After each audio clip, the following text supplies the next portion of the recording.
사도신경 하심으로 2021년도 8월 13일 금요일 온라인 아침 기도에 하나님께 올려드리겠습니다. 전능하사 천지를 만드신 하나님 아버지를 내가 믿사오며 그 외아들 우리 주 예수 그리스도를 믿사오니 이는 성령으로 잉태하사 동정녀 마리아에게 나시고 본디오 빌라도에게 고난을 받으사 십자가에 못 박혀 죽으시고 장사한 지 사흘 만에 죽은 자 가운데서 다시 살아나시며 하늘에 오르사 전능하신 하나님 우편에 앉아 계시다가 저리로서 산자와 죽은 자를 심판하러 오시리라. 성령을 믿사오며 거룩한 공회와 성도가 서로 교통하는 것과 죄를 사하여 주시는 것과 몸이 다시 사는 것과 영원히 사는 것을 믿사옵나이다. 아멘.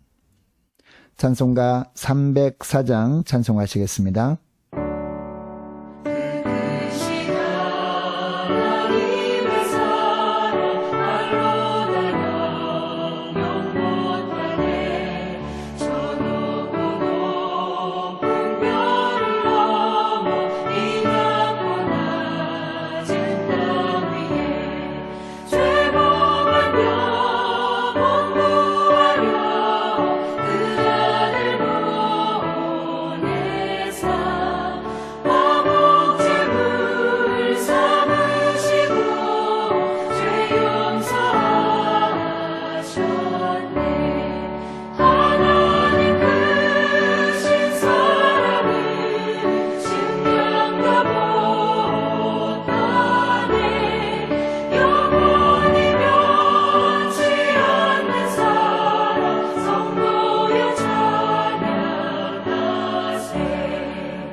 하나님 아버지 감사합니다. 오늘도 또 새로운 금요일 하루를 저희들이 허락하시고 하루를 시작하기에 앞서 주님께서 부르셔서 말씀을 통해서 하늘의 능력을 부어주시고 말씀의 능력 가지고 살아갈 수 있도록 주님께서 은총 내려주심을 감사합니다. 순종함으로 주 앞에 나와 말씀을 받길 원하오니 말씀을 통해서 하늘의 능력이 우리 심령 가운데 충만하게 하여 주시어서 하나님 오늘도 저희를 좌로나 우로나 치우치지 아니하고 주님께서 인도하시는 대로 살아감으로 주님께서 예비하신 승리의 축복을 누리는 복된 하루가 되게 하여 주옵소서. 감사드리오며 우리 주 예수 그리스도의 이름으로 기도드리옵나이다. 아멘. 하나님이 이 시간에 주시는 말씀은 구약 성경 이사야 43장 1절부터 13절까지 말씀 보겠습니다. 자, 화면을 보면서 우리 1절부터 함께 합독하시겠습니다. 야곱아, 너를 창조하신 여호와께서 지금 말씀하시느니라. 이스라엘아, 너를 지으신 이가 말씀하시느니라. 너는 두려워하지 말라. 내가 너를 구속하였고 내가 너를 지명하여 불렀나니 너는 내 것이라. 내가 물 가운데로 지날 때에 내가 함께할 것이라. 강을 건널 때에 물이 너를 침몰하지 못할 것이며 내가 불 가운데로 지날 때에 타지도 아니할 것이요 불꽃이 너를 사르지도 못하리니 대전하는 여호와 내 하나님이요 이스라엘의 거룩한 이요 내 구원자임이라. 내가 애굽을 너의 속량물로 구스와 스바를 너를 대신하여 주었노라. 내가 내 눈에 보배롭고 존귀하며 내가 너를 사랑하였은즉 내가 내 대신 사람들을 내어주며 백성들이 내 생명을 대신하리니 두려워하지 말라. 내가 너와 함께하여 내 자손을 동방에서부터 오게 하며 서방에서부터 너를 모을 것이며 내가 북방에게 이르기를 내놓으라. 남방에게 이르기를 가두어 두지 말라.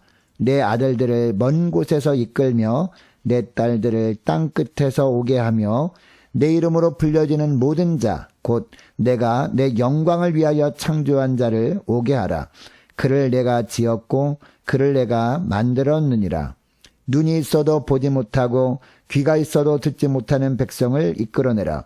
열방은 모였으며 민족들이 회집하였는데 그들 중에 누가 이 일을 알려주며 이전 일들을 우리에게 들려주겠느냐. 그들이 그들의 증인을 세워서 자기들의 옳음을 나타내고 듣는 자들이 옳다고 말하게 하여 보라. 나 여호와가 말하노라. 너희는 나의 증인 나의 종으로 택함을 입었나니 이는 너희가 나를 알고 믿으며 내가 그인 줄 깨닫게 하려 함이라. 나의 전에 지음을 받은 신이 없었느니라. 나의 후에도 없으리라. 나 곧 나는 여호와라. 나 외에 구원자가 없느니라. 내가 알려주었으며 구원하였으며 보였고 너희 중에 다른 신이 없었나니 그러므로 너희는 나의 증인이요 나는 하나님이니라. 여호와의 말씀이니라.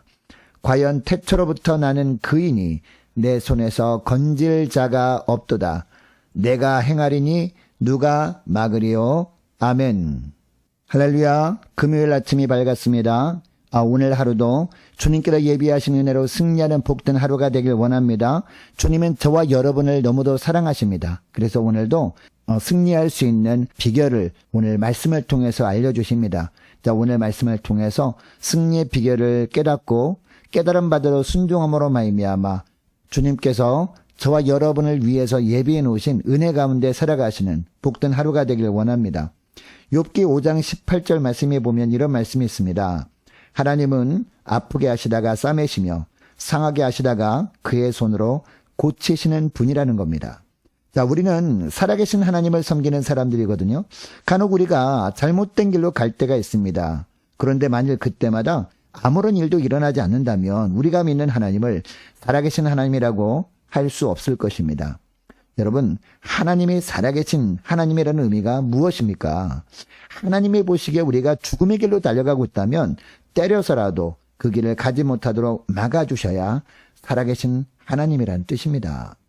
여러분, 남유다가 바벨론의 침공으로 패망한 것이 바로 이런 경우였거든요. 하나님은 이스라엘 백성들과 언약 관계를 맺고 있었습니다. 그러므로 백성들은요, 하나님만을 왕으로 섬겨야 했습니다. 그러면 하나님은 늘 그들이 하나님이 되셔서 영원토록 그들과 함께 해주시고 그들에게 놀라운 복을 허락하실 것이었습니다. 이처럼 하나님은 이스라엘 백성들과 언약을 맺으시고 그들을 하나님의 나라로 만드셨습니다. 백성을 주셨고 법을 주셨고 땅을 주셨습니다. 그 땅이 가나안 땅이었습니다. 그런데 그 하나님이 주셨던 가나안 땅에서 그들은 어떤 삶을 살았습니까? 하나님이 기대하셨던 삶을 살지 못하고 맙니다. 가나안 7 족속들이 섬기던 우상도 그들의 삶 깊숙한 부분에 자리 잡게 하고 말았습니다. 하나님이 잘못된 길로 가는 그들을 그냥 두고 보실 수가 없었습니다. 그래서 나라의 패망이라는 채찍을 통해서 그들은 그동안 자신들이 하나님 앞에 어떤 잘못을 범하며 살았는지 깨닫게 하게 하셨습니다. 그러나 그들이 또 하나 깨달은 것이 있었습니다. 자신들의 힘으로 나라를 회복하는 것은 불가능하다는 것입니다. 그동안 하나님과의 약속을 외면하고 살았던 지난날의 삶이 너무도 그들은 후회되었습니다. 지금부터라도 무엇인가를 해보려고 하긴 했습니다. 그런데 힘은 다 떨어져 버리고 말았습니다. 나라도 없어져 버렸습니다. 그나마 모여있던 사람들은 흩어져 버렸습니다. 무엇을 어떻게 해볼 수 없는 환경이었거든요. 이처럼 절망 가운데 있는데 오늘 본문의 말씀이 전해진 겁니다. 특히 8절 말씀에 보면 뭐라고 합니까? 눈이 있어도 보지 못하고 귀가 있어도 듣지 못하는 백성을 이끌어내라 라고 하십니다. 귀 먹고 눈 먼 사람들처럼 유다 백성들은 이런 하나님의 말씀이 전해짐에도 불구하고 반응을 보이지 않고 있었던 겁니다. 그럼에도 불구하고 하나님은 당신의 백성들을 회복시키는 일을 행하신다는 겁니다. 징계를 받은 백성들이 반응과는 상관없이 그들을 창조하신 하나님은요, 결코 그들을 포기하지 않으셨다는 겁니다. 여러분, 하나님이 우리도 회복시켜 주시는데 언제 그 회복이 시작되는 것일까요? 우리가 하나님을 알 때 회복은 시작되는 겁니다. 또 세상적인 기준으로 나를 바라보지 않고 하나님의 눈으로 나 자신을 바라볼 때 회복은 시작되는 것입니다. 여러분, 세상의 눈으로 볼 때 나는 아무런 쓸모도 없는 자입니다. 말씀대로 살지도 못했습니다. 하나님의 영광을 위해 살기는커녕 하나님의 영광을 가리기는 하면서 살아왔던 자입니다. 그러나 이런 삶을 살아왔음에도 불구하고 하나님의 눈으로 보면 나는 어떤 존재입니까? 1절 말씀을 보면요, 야곱아 너를 창조하신 여호와께서 말씀하시느니라 라고 하십니다. 하나님이 신이 지으신 존재라는 겁니다. 그리고 중반절을 보면요, 내가 너를 구속하였고라는 구절이 나옵니다. 하나님이 죄의 수렁에서 건져주신 귀한 존재라는 겁니다. 그리고 하반절에 보니까 내가 너를 지명하여 불렀나니 너는 내 것이라 라고 하십니다. 하나님이 지명하여 부르신 하나님이 소유된 존재가 바로 저와 여러분이라는 겁니다. 그리고 7절 말씀에도 보니까 내 이름으로 불려지는 모든 자 곧 내가 내 영광을 위하여 창조한 자를 오게 하라. 그를 내가 지었고 그를 내가 만들었느니라 라고 하십니다. 하나님의 시각으로 보면 아무리 못나 보이는 사람이라도 하나님의 영광을 위해 창조한 자라는 겁니다. 예수 믿어 하나님의 자녀가 된 사람이기만 하면 하나님의 손으로 친히 지음받은 존재라는 겁니다. 하나님은 토기장이시고 우리는 하나님이 만드신 그릇이라는 겁니다. 하나님의 걸작품이라는 겁니다. 이런 사실을 확신하며 살 때 회복은 시작되는 줄 믿으시기 바랍니다. 여러분, 이것을 기억하시고 무엇보다도 자존감을 새롭게 하시는 저와 여러분 되시기를 바랍니다. 거듭되는 실패 속에서도 나는 하나님의 걸작품임을 선포하시며 사는 복된 하루가 되길 원합니다. 하나님의 영광을 위해 창조하신 보배 같은 존재임을 드러내며 자신감 있게 살아가면서 하나님께서 회복해 하시는 은혜를 누리는 복된 하루가 되시기를 축복합니다. 여러분, 그러면 하나님이 회복해 하실 때 어떤 일이 있게 될까요? 2절 말씀에 나오죠. 자, 2절 말씀을 봅시다. 내가 물 가운데로 지날 때에 내가 너와 함께 할 것이라. 강을 건널 때에 물이 너를 침몰하지 못할 것이며 내가 불 가운데로 지날 때에 타지도 아니할 것이요 불꽃이 너를 사르지도 못하리니 라고 합니다. 물 가운데 지날 때, 즉 시련이 찾아오기는 한다는 겁니다. 그러나 그때도 하나님이 함께 주시겠다는 겁니다. 강을 건너야 하는 고난인 때도 찾아오기는 할 것이라고 합니다. 그러나 그때마다 하나님이 붙들어 주셔서 홍해를 건너듯이 건너게 될 것이다. 그런 강들을 요단을 건너듯이 건너게 될 것이다. 이 말씀을 하고 있습니다. 불 가운데로 지나는 것 같은 시련이 와도 불꽃이 사르지도 못하게 할 만큼 하나님의 보호하심은 확실하다라는 겁니다. 이것뿐만이 아닙니다. 자, 5절부터 보니까요, 온전한 회복에 대해서 말씀하고 있습니다. 동서남북에 흩어져 있던 일가 친척들을 모아주시겠다는 겁니다. 자, 9절부터 보니까요, 이런 것들을 기억하고 사람이 깎아 만든 조각에 불과한 우상숭배 하지 말고 하나님만을 경외하라 라고 하십니다. 여러분, 이런 사실을 우리가 기억할 때 우리는 어떠한 상황에 처해도 절망할 수 없습니다. 낙심에 빠져서 삶을 자포자기 할 수도 없는 겁니다. 왜냐? 우리가 하나님께 어떤 반응을 보이는가에는 상관없이 하나님은 우리를 회복시키기를 원하시기 때문입니다. 여러분 이것을 기억하시고 오늘 기도할 때 이렇게 기도했으면 좋겠습니다. 하나님, 어려움을 만나면 만날수록 더욱더 주님만을 의지하기를 원합니다. 하나님의 걸작품이라는 자존감이 회복되게 하시고 시련의 밤이 깊을수록 더욱 주님만 의지함으로 어떠한 시련도 믿음으로 넉넉하게 이기게 하는 주님의 은혜를 삶 가운데 맛볼 수 있게 주옵소서. 간절히 기도하는 저와 여러분 되시기를 축복합니다. 계속해서 기도할 것은요. 자, 오늘 금요일입니다. 금요 심야 기도회를 위해서 함께 기도하기를 원하고 오는 주일 예배를 위해서 우리 함께 기도하기를 원하고 또한 많은 환우들을 위해서 기도해 주시기 바랍니다. 그리고 코로나 백신 접종을 계획하고 있는 모든 분들 백신 접종을 받을 때 주님께서 보호하여 주셔서 어떠한 후유증도 없도록 도와달라고 함께 기도하기를 원하고요. 자, 수능을 준비 중인 고3 수험생들과 취업을 앞둔 우리 자녀들을 위해서 우리 함께 기도하기를 원합니다. 자, 우리 선교사님들을 위해서 우리 함께 기도하기를 원하고 나라 민족을 위해서 그리고 교회의 앞날을 위해서 저와 여러분이 가지고 나온 기도 제목들 놓고 우리 함께 기도하기를 원합니다. 기도하겠습니다.